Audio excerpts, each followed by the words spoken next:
I'm with Al Heyman.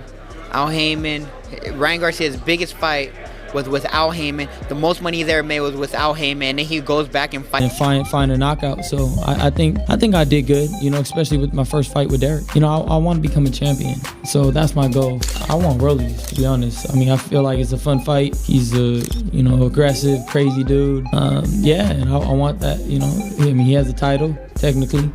But yeah. Bring on Rollies. He's part of PBC. We already ran it once with PBC. I need to get my get back.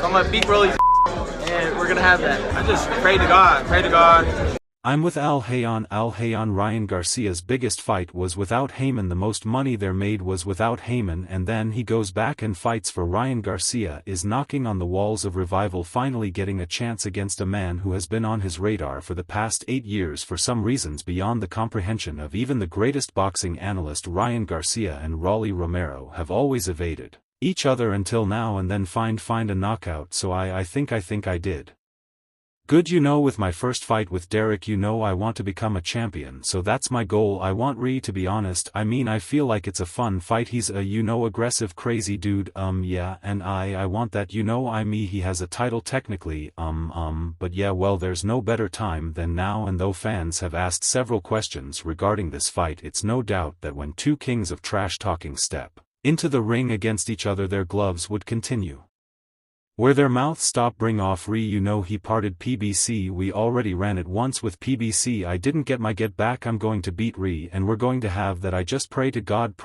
Facing Ryan Garcia is Rolando Romero, who's also knocking on the same door after losing his title in his very first defense against the Mexican Isaac Pitbull Cruz, so also lost in his first title defense to Jose Rio Valenzuela. His loss to Isaac Cruz was the last straw that broke the camel's back. Fans had come for his head and had begun to doubt abilities after his world championship match against ISM Barroso, where he won one of the most controversial fights of the year. Ismael Barroso, a 40-year-old who was leading Rolly Romero on the scorecard, suddenly saw the referee call off the fight after a flurry of punches from Rolly Romero that hardly connected. My boy give him a little message. Give him a little message, man. What's up with Ryan? No, you heard it. After that, Cruz was next, and Rolly Romero was technically knocked out by the Mexican, further reducing his stocks and bringing him criticism that was already waiting on his failure. Ever since the loss, Rolando Romero has become a less popular figure among fans, and despite a decision victory in his last outing, boxing fans aren't convinced. In fact, many boxing fans feel he's not the right opponent for Ryan Garcia at the moment, especially seeing that Isaac Cruz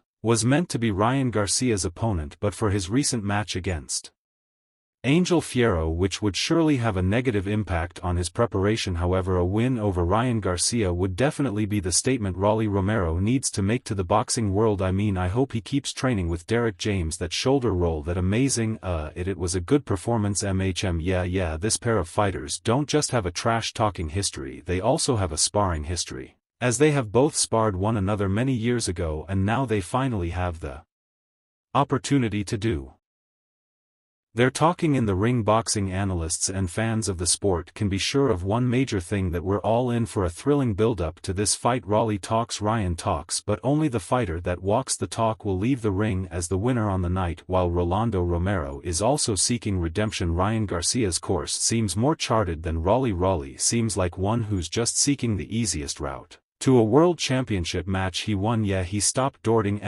yeah, he a great performance, they a good performance. Okay, on the other hand, Ryan Garcia has a trilogy to fight with Devin Haney. They've only done one out of the three, and if there was an award for the most controversial fight of 2024, it would have been Ryan Garcia versus Devin Haney. So much has happened ever since the fight. First, there was no winner. Secondly, both fighters went for a 12-month break from the sport for different reasons. Also, the fight dragged on for months before decisions were made, and it was turned into a no contest. And the biggest stain on Ryan Garcia's name was the performance-enhancing medication that was found in his body just after the fight. But leaving the controversy and talking about the performance, Ryan Garcia, who had lost to Devon Davis and only came back after a knockout win over Oscar Duarte, knocked Devin Haney down thrice en route to a majority decision win over the American. Back in fights for crumbs on a shitty TV network like Al Heyman offered me a way better Deal Al Haymon's the best in boxing and hands down all of us alone fighters are living great, ain't one of us complaining about anything. Prior to the fight Devin Haney had been undefeated and had never been knocked down. However, Ryan Garcia, his oldest rival in the whole of boxing, seemed to have his number on the night. It was their 7th fight in total in the amateurs. Devin Haney won 3 while Ryan Garcia had won 3. They needed that fight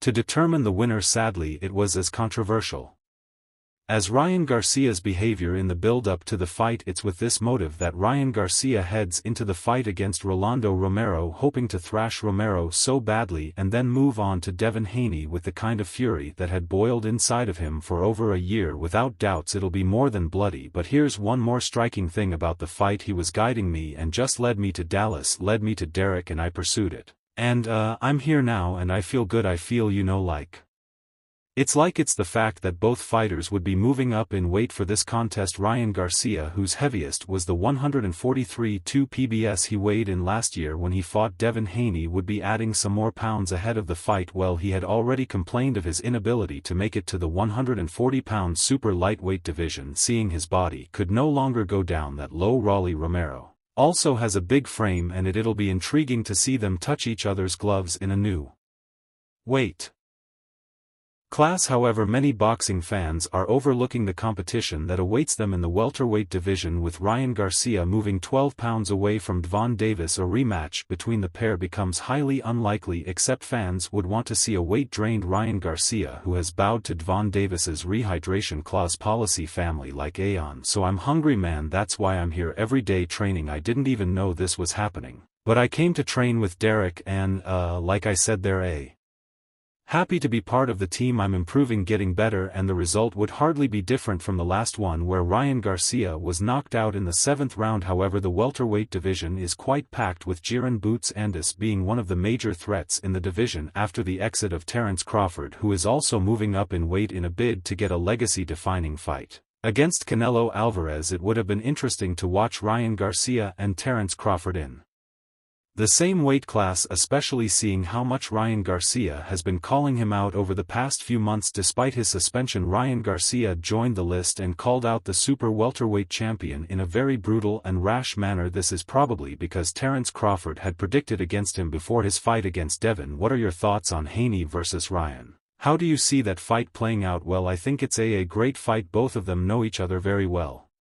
They've been in ring with each other a lot of times. I think both of them young, hungry, and know what to do to beat each other, but I give Dion the edge. I think Ryan Garcia blasted Terence Crawford and insisted he has the tools to beat him in a mega fight. In his live stream on a Sunday night, Garcia declared his intentions to meet 4-weight world champion Crawford. He suggested that his rival would be handed his biggest financial opportunity yet if he accepted the showdown. King Ree told fans, "Bud Crawford, I called him out, but he only wants to fight Canelo Alvarez. I would really be down to fight him. I would really be down to fight any of these dudes, even Caleb Plant. I feel like I beat the I don't give a __.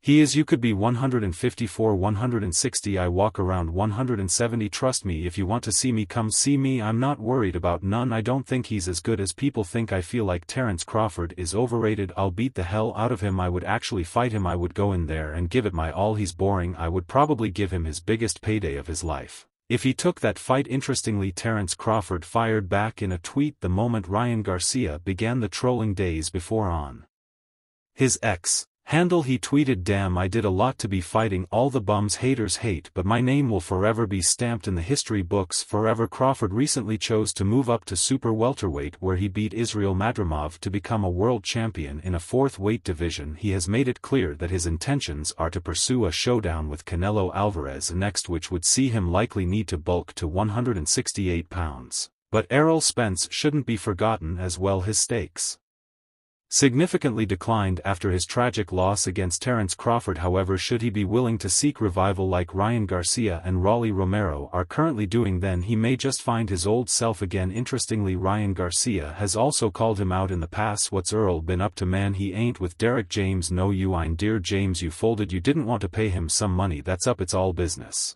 But still, at the end of the day, some Garcia floated the idea of facing Spence after his fight with Devin Haney. When Derek James and Spence had a clash, he had asked his social media followers for their thoughts, and the response was overwhelmingly positive, pointing to a high level of public interest in such a matchup. Errol Spence, who has 28 wins and 29 bouts including 22 knockout win.